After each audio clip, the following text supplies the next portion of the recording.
A very good morning and welcome everyone to PW Only IS English channel. In the daily news analysis for 17th of March 2025, we are going to talk about linguistic secularism. What did the Supreme Court say on this? Then crowd management at railways. What the Amrit Bharat station scheme has got to do with it. We are going to see to this.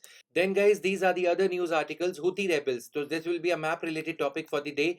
Then an editorial, should cancer be declared a notifiable disease? What are the advantages and what are the problems in the way of cancer being declared as a notifiable disease? We are going to talk about all these news articles also. What is Elon Musk's Starlink all about? So why the Reliance Jio and Airtel are partnering with Starlink insofar as providing connectivity to the uncatered segment of the India's internet user is concerned. So we are going to talk about all these articles. Let's get started. Now guys, one day extra is being given to those who are latecomers who were celebrating Holi with all the fanfare and are not aware of this discount offer. 80% discount will be extended till today only.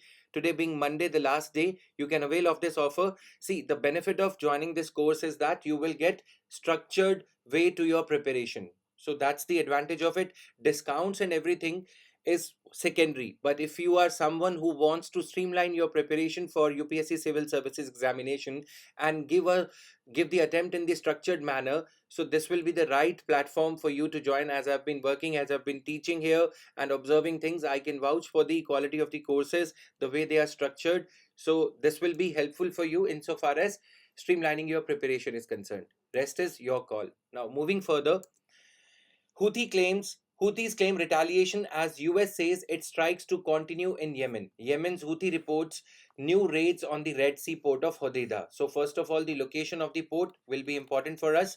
The map work, a bit of Atlas homework for you. US officials have said, see what is happening basically. So Israel had pitched for, US had mediated for the kind of ceasefire between the two rebelling side, between the two fighting sides, Israel and Palestine. Now, since Israel is backing out from the ceasefire, Hamas is upping the ante. Hamas is now starting to resume the terror attack strikes on the on the Israeli side, and Houthis, what we call as the axis of evil in the West Africa, in the West Asia or the Africa, Northern Africa, Iran led Houthi rebels, then Iran led Hamas. Okay, so they work in a concerted manner whenever there is a challenge, be it in let's say Syria, or you talk about Iran, you talk about Yemen, you talk about Palestine. So these evil forces, according to US, these are evil forces, but they are protecting their own interest. Now, what has happened is, since Israel is backing out from the commitment, the Houthi rebels in Yemen are now putting the pressure by, attacking the ships carrying the freight cargo from Israel to the rest of the world. So, Israel linked ships in the Red Sea are being targeted by the Houthi rebels who are dominant in this part of the world, Yemen. A lot of area, 60% of the area of Yemen is in the control of Houthi rebels. Houthi rebels otherwise have been known for creating troubles for Saudi Arabia also by launching missile attacks against the Saudi Arabian oil refineries. So, that being the context of it, now this Red Sea is an important trade route for any cargo ship that goes through Red Sea to the rest of the world, Gulf of Aden, etc. Right now, whenever these ships they pass through the this strait that you are going to name, otherwise the name is there on the screen, Bab el Mandeb Strait. Okay, so what are the countries which are there on the shores of Red Sea? This is the question for the day. You can answer that or you can see for this. And now the port, Hodeidah port, is located in which of the countries? You have to answer this. So now whenever the cargo ships are going from this area, the Houthi rebels are damaging, targeting the ships. Now in retaliation, US is coming to the rescue of its ally Israel so as to counter this phenomena. US airstrikes are targeting the areas dominated by Houthi rebels in Yemen. Houthi rebels have, in a way, toppled, or in a way, while controlling this area, have rendered all the military efforts of Yemen ineffective insofar as seizing the control of a large part of the country Yemen is concerned. They are out of control. And as I said, these Houthi rebels, they are supported by Iran. They are supported by, this is a kind of network, Palestine, In Palestine we have Hamas. Okay, Gaza Strip we have Hamas, Houthi rebels, Iran, they work together. And then there are other terror groups operating in Lebanon also. Then there is Muslim Brotherhood in Egypt. So in Egypt also, in the meantime, what Hamas is saying is, Hamas on the other hand said it would only release an American Israeli and the bodies of 4 hostages if Israel implements the existing ceasefire agreement in Gaza Strip. So Israel, basically Gaza Strip, what has happened is there is a blockade that has been imposed on Gaza Strip. That means no ship can enter Gaza Strip area until and unless Israel approves of it. Even after the approval, the aid, the military, not the military material, the health, the food aid items are also not being allowed into Gaza Strip until and unless this, kind of the kind of ceasefire debate that is going on, until that is resolved fully. Now there are secret tunnels between Egypt and Israel. They have been operating since 1967, ever since the war got escalated into a full blown war, etc. Right? So since then, 3 kilometer Israel, 3 kilometer has declared a buffer zone. That means there can be no activity between Egypt and Gaza Strip insofar as exchange of weapons or military equipment through these tunnels or mutual interaction between Gaza Strip and Egypt. This area was possible earlier.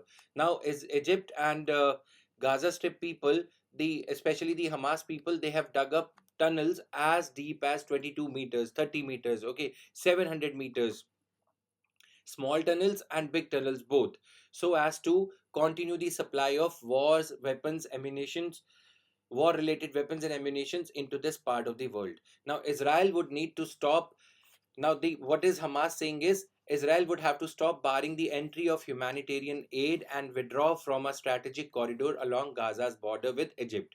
In the name of humanitarian aid, Israel has said that they have been exchanging weapons, they have been exchanging guns, ammunitions, grenades, which are being used for targeting the people of Israel. So that is why the blockade has been imposed.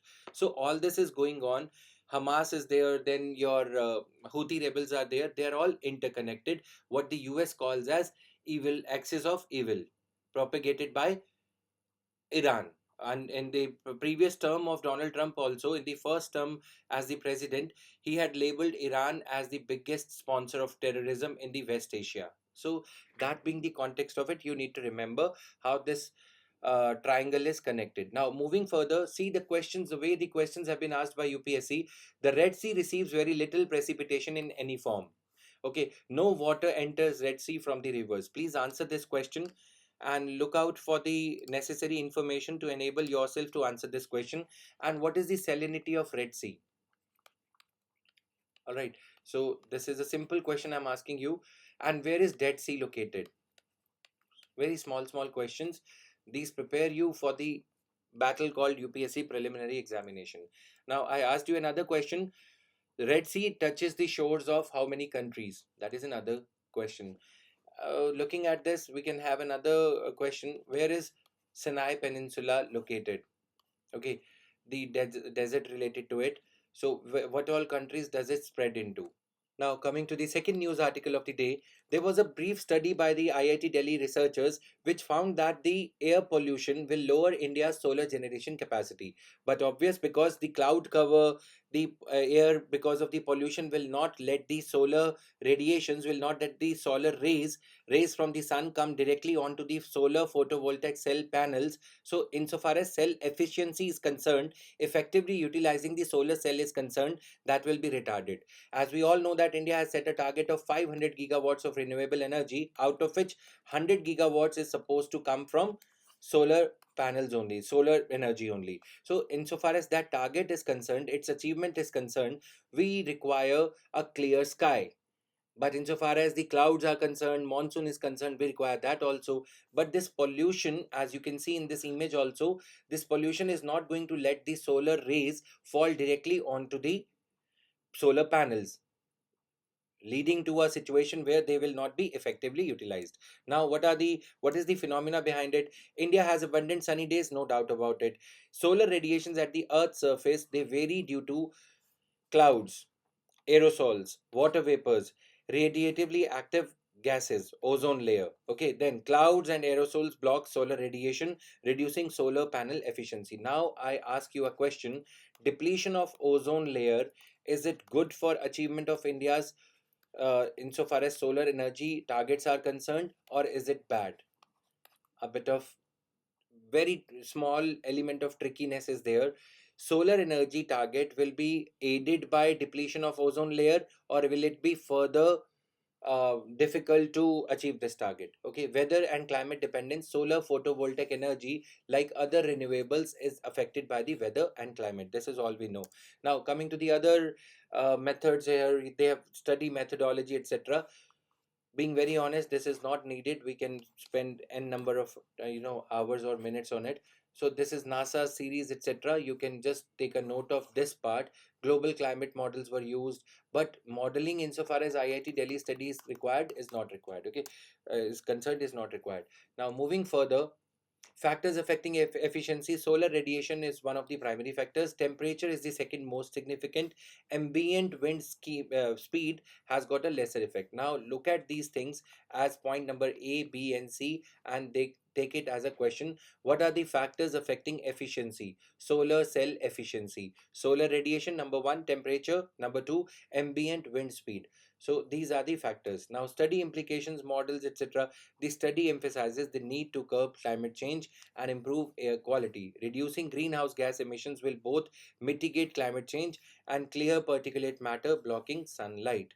But ozone layer thing is a bit different, so study about it and then try to answer. Now moving further, should cancer be declared a notifiable disease? What is a notifiable disease? So any disease which is a notifiable disease, doctors, if any patient with a notifiable disease visits any doctor, the doctor has to report it to the central registry, so that a case of communicable disease like COVID, if that comes, or tuberculosis, which is a communicable disease, if that type of case comes to the light, the government machinery needs to take some triggers out of it and do take some remedial measures, so as not to let the spread of such disease, such communicable disease, spread to onto the other people. So as a convention, only those diseases which are communicable in nature, conventionally they have been declared as notifiable diseases. That means notifiability here means the doctor, the physician concerned, has to notify about the occurrence of such disease, about the arrival of such case at his clinic or at his hospital. So that is the meaning of notifiability. Okay, first thing first. Now coming to the second part, should cancer be declared a notifiable disease? Convention says that it is not a communicable disease. Okay, so why should it be declared? But considering that 14 lakh 65,000 people died because of cancer in 2022, the case is there for it to be declared as a notifiable disease.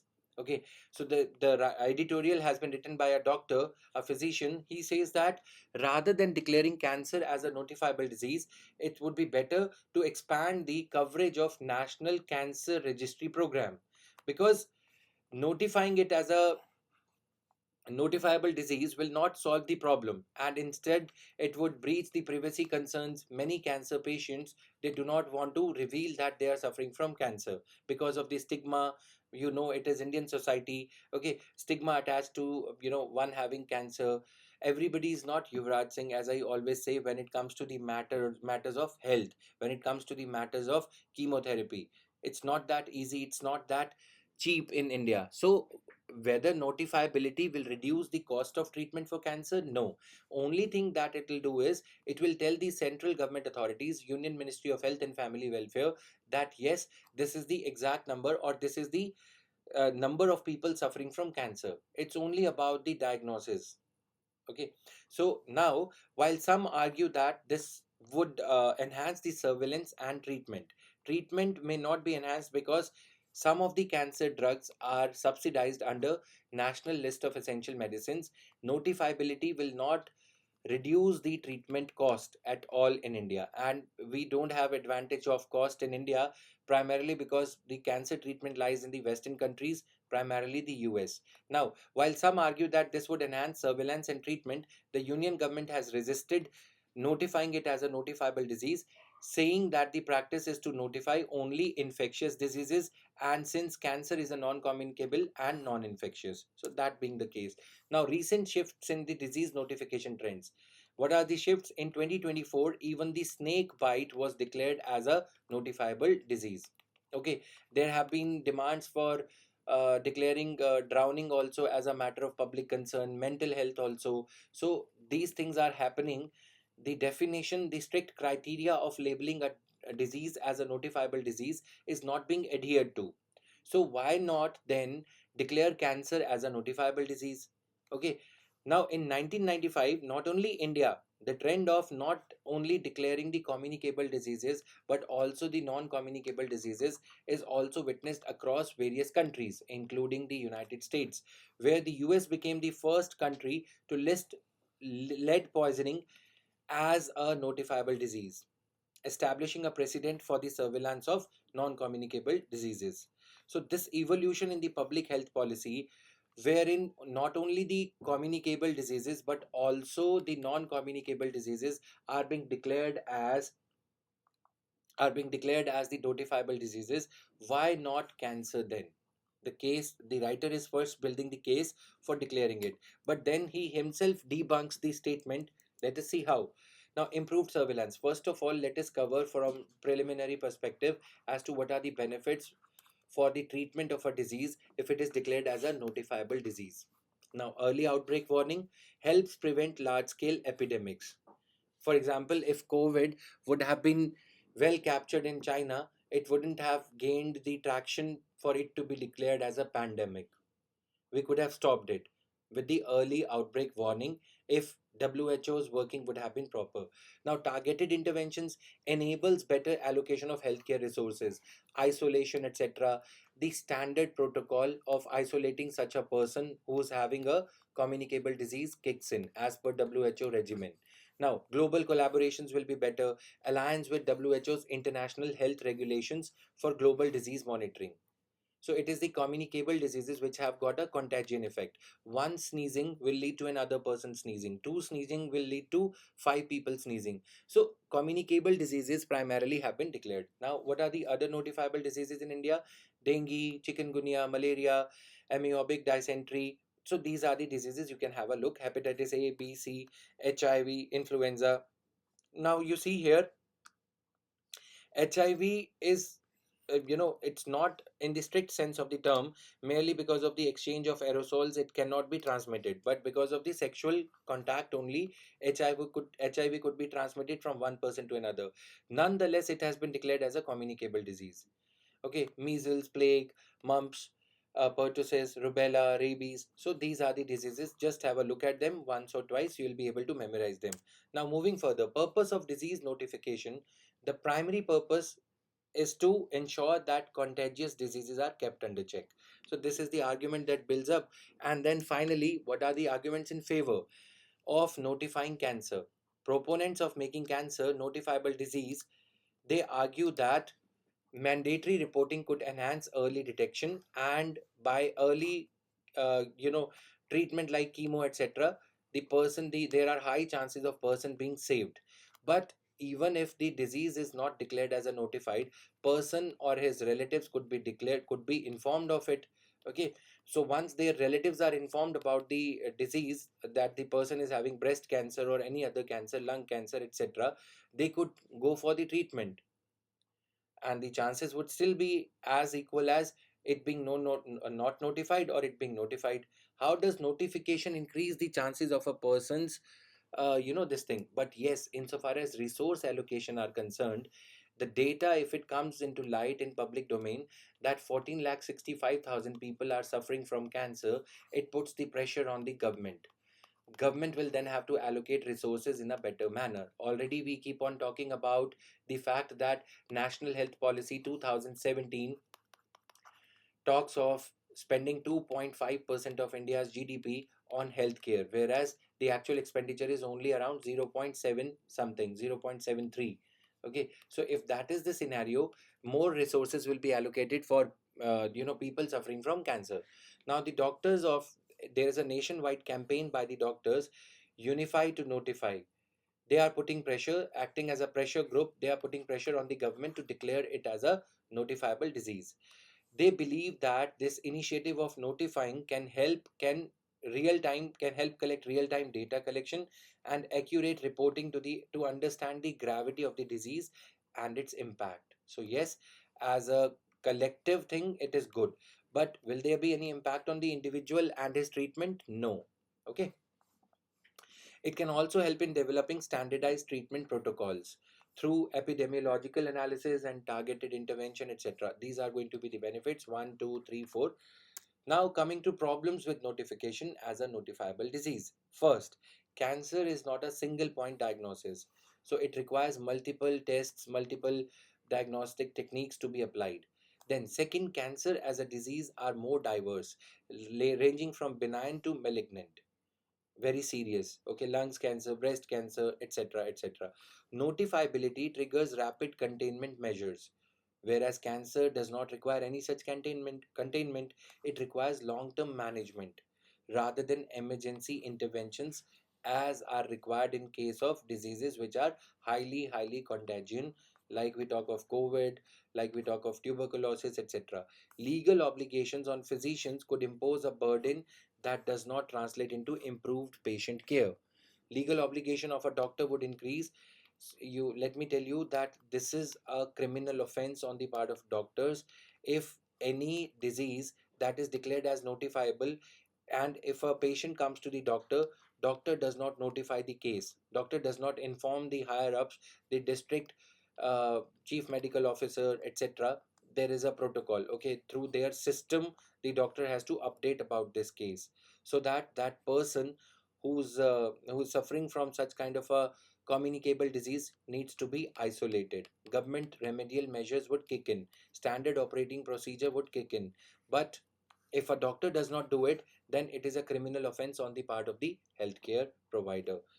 Done. Now, alternative writer says that instead of declaring it as a notifiable disease, patient will not get any benefit. Where patient will not get any benefit, it's better to upgrade and it's better to widen the coverage of National Cancer Registry Program. It has been in operation since 1982. It functions as the data collection mechanism, compiling crucial information on the number one, the demographics of the cancer patients. Number two, cancer identification, including the type of the cancer, the stage of the cancer, and morphology of the cancer, the timing of diagnosis, at what stage was the cancer discovered. Okay, so everything will be captured and has been captured under National Cancer Registry Program. Treatment details such as chemo is being given to the patient, radiations or surgery, what kind of a treatment is being given to the cancer patient is also captured under the National Cancer Registry Program. So why not do something that is already happening in a better manner rather than trying something new?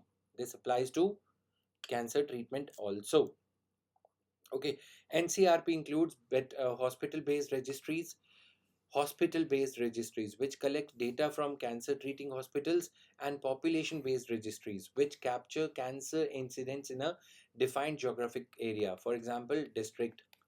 Okay, so hospital based registries, they aggregate the data hospital wise. Population based registries, they tell us as to why, for example, in certain districts of Punjab, why the particular type of cancer cases are increasing owing to water contamination. Yeah, this is the reality. Another add-on information let us discuss here. So because of, in the Bathinda belt of Punjab, okay, because of the green revolution, the excessive utilization of fertilizers and pesticides, the water contamination is now leading to increased number of cases of cancer in Punjab. So this a population based registry in this manner can tell us what are the remedial measures required in this particular district.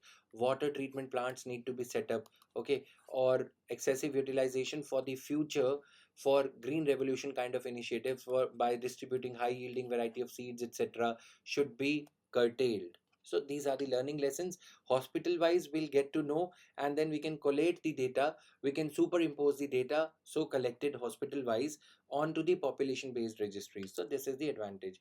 Expanding hospital based registries, there are 269 hospital based registries and 38 population based registries as of 2022, which is insufficient. So what is the need of the hour? Need of the hour is to expand both these registries so as to have nationwide cancer surveillance. Rather than legally mandating notification on and putting the burden onus of compliance on the doctors, it would be better to strengthen the existing cancer registries in a more thorough and effective manner. So this was all. Now, writer says that second problem is making cancer a notifiable disease also raises privacy concerns. So many patients are not comfortable that somebody visits their house, that you have been declared as a notifiable case, and then your treatment has to be done, please sit in the ambulance. Okay, that kind of a trigger after notifying a particular patient as a patient suffering from cancer is something which is not required, especially when we have concerns around privacy, etc., increasingly being raised by the citizenry, by the people. Notifiability generally does not account for privacy, because notifiability generally does not take privacy into account, because disease notification is meant to preserve public health. So for the larger societal good, the SOP of notifiable disease is such that privacy concerns are given a complete go by, scant regard to the privacy concerns.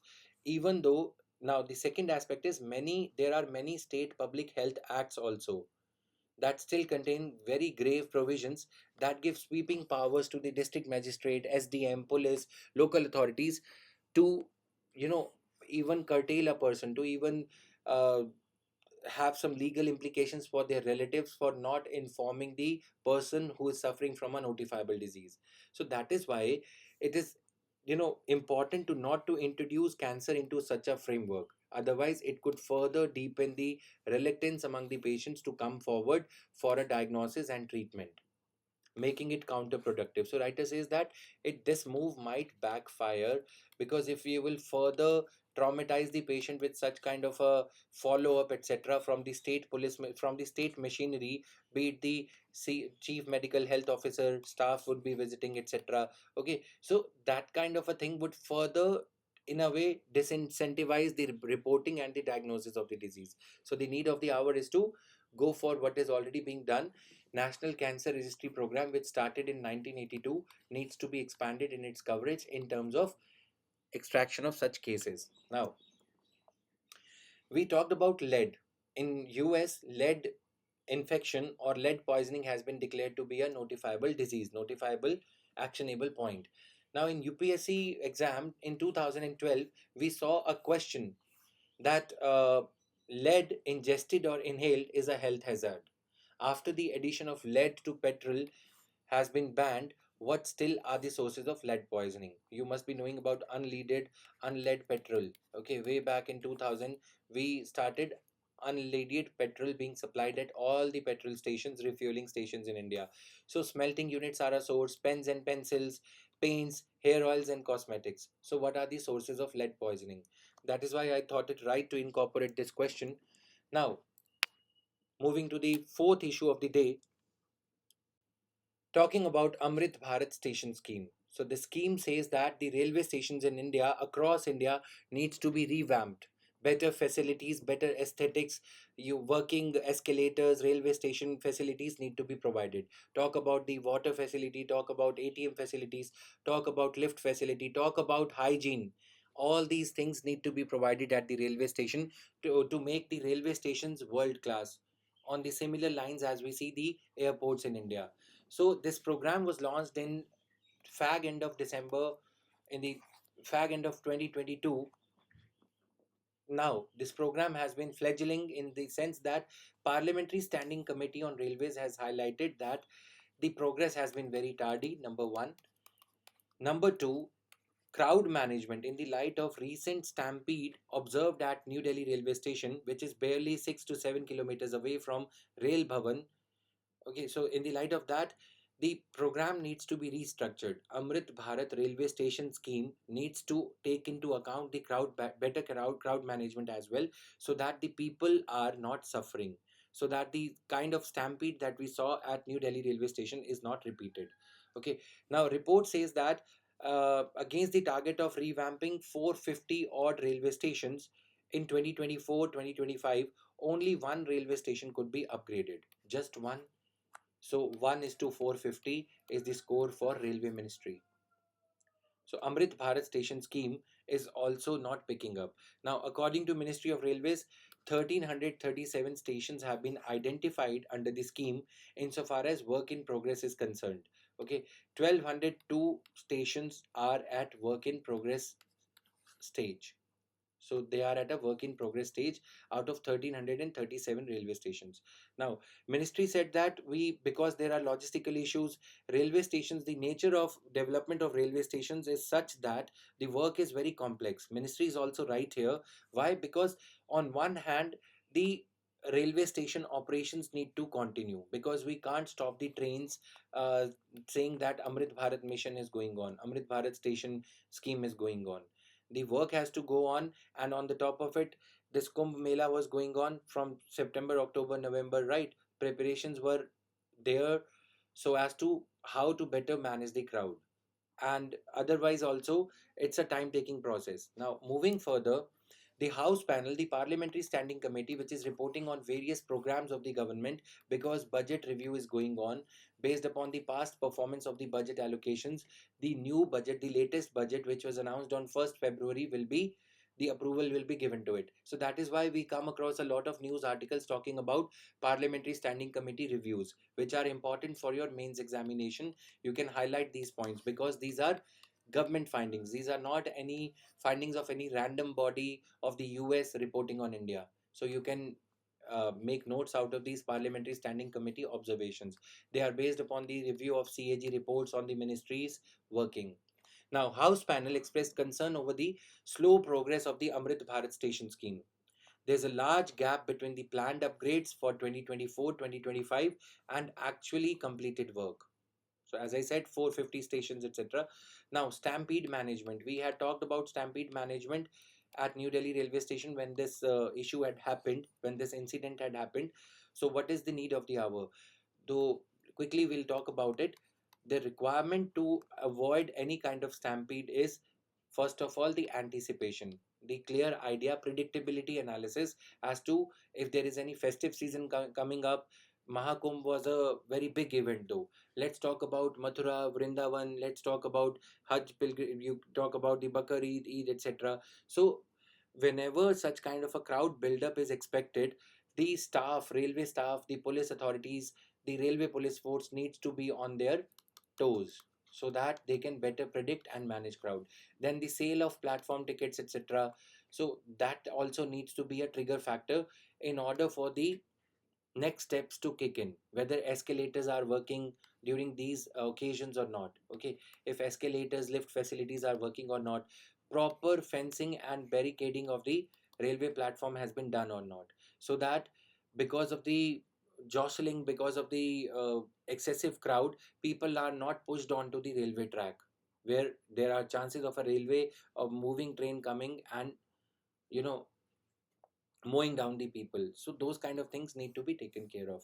Establish a dedicated task force. The Parliamentary Standing Committee recommended creating a task force to oversee project timelines so that the Amrit Bharat railway station scheme or station scheme can see an uptick and can have a clear timeline mechanism so as not to lead to project delays, as we see in case of national highways, as we see in case of airports, etc. The task force should facilitate communication between contractors, local authorities, and railway officials. Now, what are the objectives of the scheme? Okay, we've talked about the Parliamentary Standing Committee, crowd management. Basically, the committee says that multiple and spacious entry and exit points have to be there, well positioned security checkpoints, proper lighting, clear signage.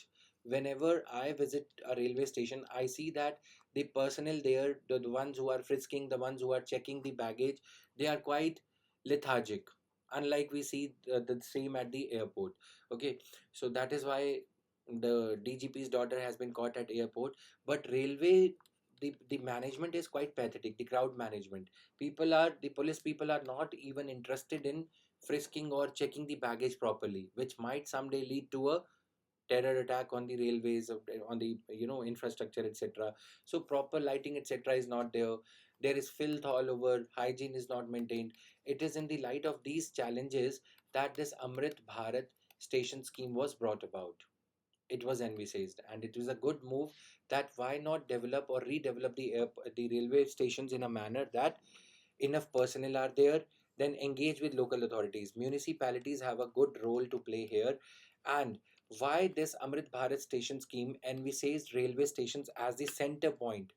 Because railways have got a lot of land which could be monetized for the betterment of railway facilities, for the betterment of garnering revenue for the railways.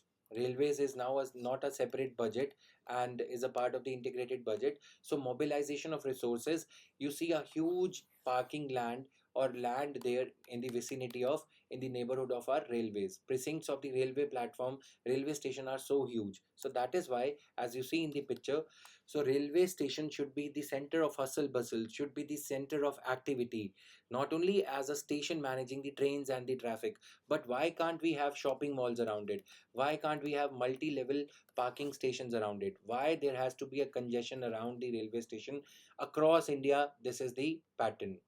So that is why the idle land lying here around the railway stations need to be monetized and developed in a proper manner. So that is why city centers, they have been envisaged under. Modern facades have to be there, regulated traffic movement has to be there, well lit and aesthetically pleasing grand porches have to be there. As you can see, this porch of the railway station, it has to be well lit and aesthetically pleasing, not something that turns you off. Landscaping, etc. So this was the thing. And then PPP model, Parliamentary Standing Committee says that if you are using public private partnership model as the mode of operation, as the mode of awarding the projects, we need to assess the efficacy of this public private partnership model insofar as Bharat station program is concerned. Okay, railway stations revamping is concerned. The goal is to identify the best practices and determine the feasibility of scaling this model to other stations. Now for airports, this program might be PPP program, where public private partnership is there, private sector is there for profit motive. That might be working there because the the class that airports cater to, okay, is rich, is relatively affluent than the lower middle class people and the poor people that throng the railway station. So that is why we need to have the models, we need to assess the success of a model which is more suitable for railway stations than for airports. We can't have a one size fits all approach when it comes to these type of programs. So this is their progress and scale, everything has been dealt with. EPC model, etc., everything has been taken care of. Now these are the practice MCQs for today, that is 17th of March 2025. Please answer these questions.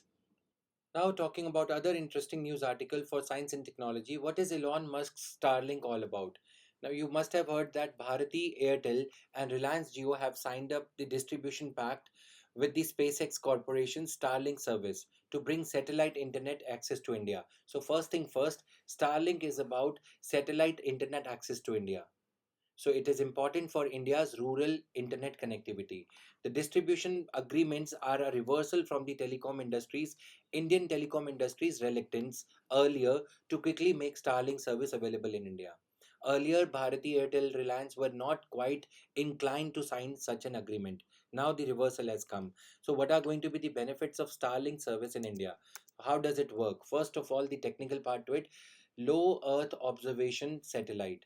Okay, so this LEOs, multiple LEOs have been launched by Elon Musk's company, okay, Starlink services. So what it'll do is it will provide the internet connectivity to the far-flung areas of the country by with the help of the ground receptors. So these user terminals will be installed at the user's place, like we used to have the dish TV earlier. Okay, so these receivers through the big ground stations will get the internet service. Okay, so ground station will beam the internet, will fetch the data, and will send it to the LEO satellite. From that LEO satellite, the data would be sent to the customer's user terminal.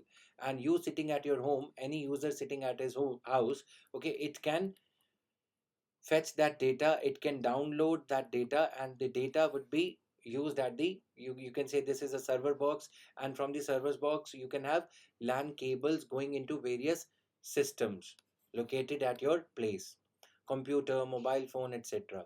So you can install a Wi-Fi over here, the LAN cable coming from the user terminal, the receiver, as we used to have for Dish TV, Airtel TV, that LAN cable will be plugged into the Wi-Fi, and then you can have intra-house, within the house Wi-Fi system.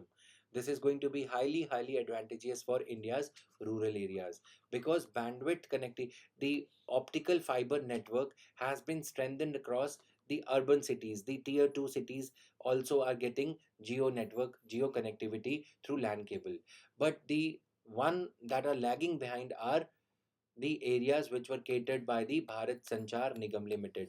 Because of the slow pace, because of the lesser paying capacity, the companies like Jio do not consider it to be a profitable thing. Companies like Airtel do not want to invest in the internet infrastructure for a rural area. For such an area, low Earth observation satellite based Starlink kind of an internet network connectivity will be quite cheap and will be quite efficacious until we are able to see the optical fiber network spreading across the hinterland. Now, this is going to be less useful in urban areas because of the technical aspects like low latency. Okay, latency is the time taken for the data to be transmitted. Okay, so that is why data travel time is higher than the wired broadband, and it offers, Starlink would offer a speed of around 100 mbps, whereas the internet that I'm using, it gives me 200 300 mbps speed in New Delhi. Okay, so satellite orbit Earth, providing near global coverage of the habitable areas, requires a clear view of the sky. So sometimes you see that your Dish TV based television network is also down because of the poor weather. The error code comes error 501 or 40420 420 because of poor internet connectivity. Okay, so that is why Starlink will be efficacious for only those areas which are having poor connectivity. It's better to have something than nothing. Okay, internet access. Starlink has done tremendous amount of investment by launching around 7,000 low Earth orbit satellites, which are going to be the backbone of the Starlink service. Provides internet access to users via ground terminals, as we have seen in the image, the flowchart that is there. Now, approximately 40 countries have been covered. All these are the technical aspects to it. Now, these are the questions that you can practice for the day. LEO related question is there, then settle Starlink thing. Then with reference to Chaucer Yogini temple, this was the question of that day. So the answer is here. Then the answer to the questions of the 14th of March, the DNA we did last. Centrally sponsored scheme, PM, Abhim, all these answers are there. This was all in today's news analysis. We'll be uploading DNA by 10:30 every day. Stay tuned for that. And the link for the Telegram channel where the PDF will be shared is given in the description box of this video. All right. This was all. Thank you. Jai Hind, guys.